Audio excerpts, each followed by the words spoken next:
Hi, I'm very excited to speak with somebody today who I just met, but following our theme of profiling inspiring women, I think this person is definitely one inspiring woman.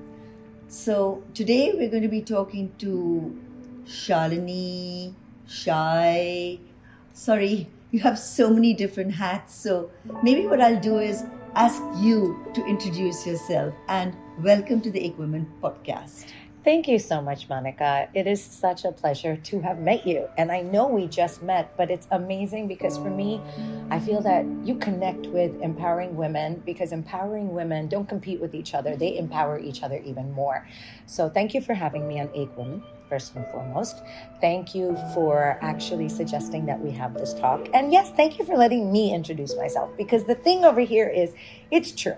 Shai, Shalini, Shalu. So many different names, so many different hats, so many different, I would say, avatars of sorts. So it is complicated. So I'm going to start a little bit at the beginning.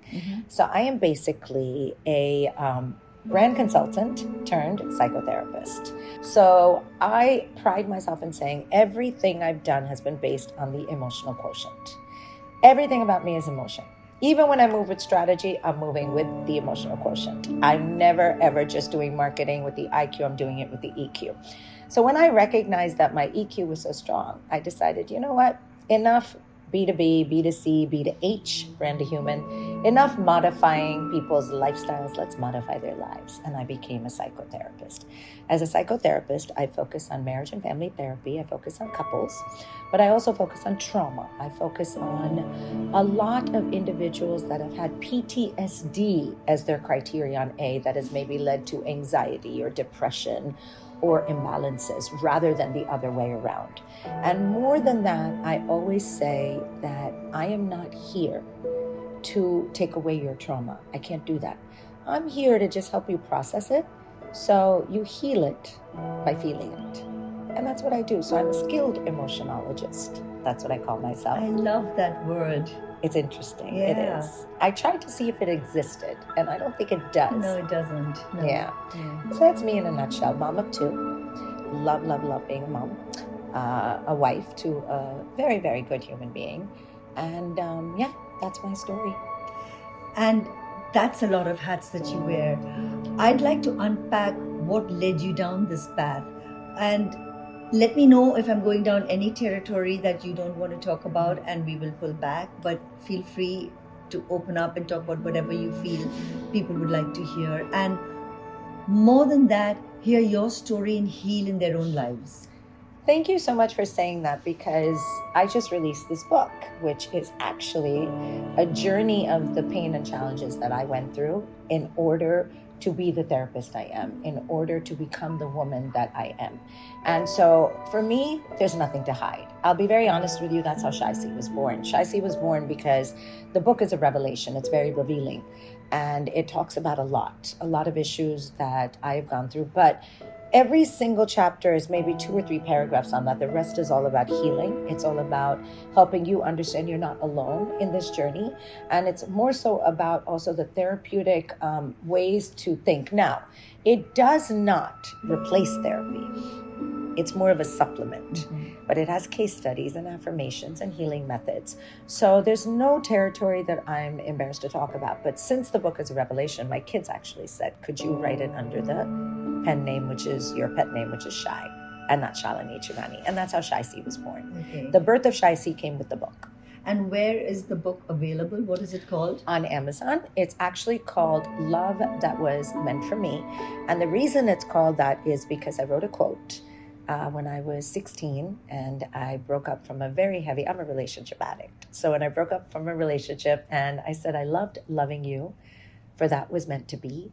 I loved letting you go, for that was meant for me.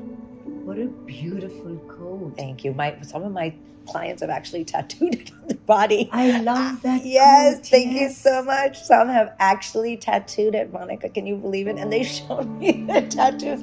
I don't know whether I should treat them with more therapy for that or just take it as a compliment. Compliment, 100% compliment. But you came up with that yourself? Yes, at I've been 16? writing poetry since I was 5. I'll share some of my poetry with you if you want to post it That's also. Yet another skill of yours. Yeah, Okay. thank you. So I've been writing poetry since I was 5, and I write very deep-rooted poetry on emotions, on healing, on relationships, and on my true love, which is actually karma. One day I'll explain that to you.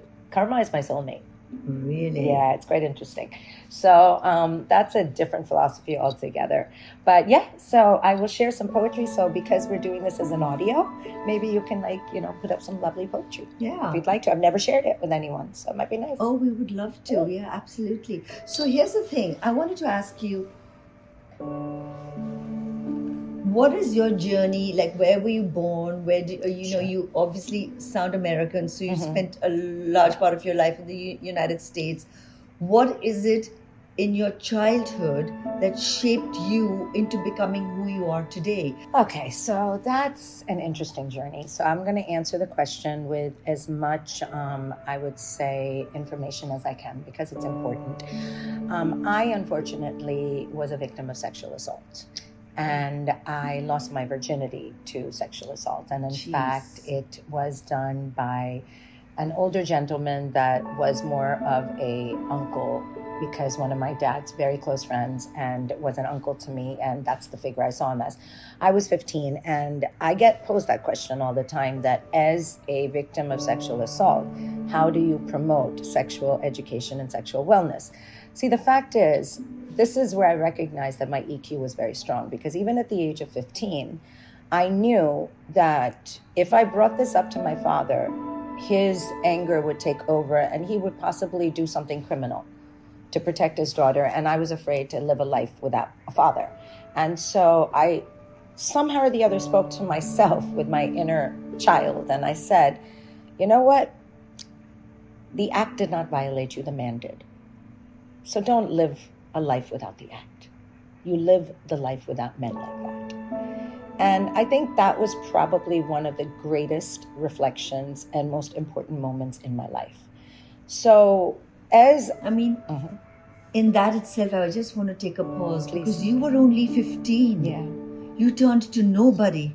My parents never knew. In fact, my father passed away not knowing, and I only told my mom because the book was coming out, because it's in the book. It's episode 1.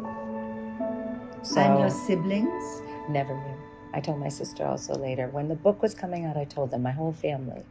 Hats off to you because that's a lot of resilience and It is. I don't know what EQ level you must be for Yes. you to be able to have dealt with it and overcome it. It is, yes. And it was traumatic, to say the least. But that's when I recognized that you can overcome a lot of challenges if you look at them through the lens of not anger, because that's secondary, but rather who or what actually betrayed you in that moment. And talking about that, I wanted to ask you, because monsoon wedding, right?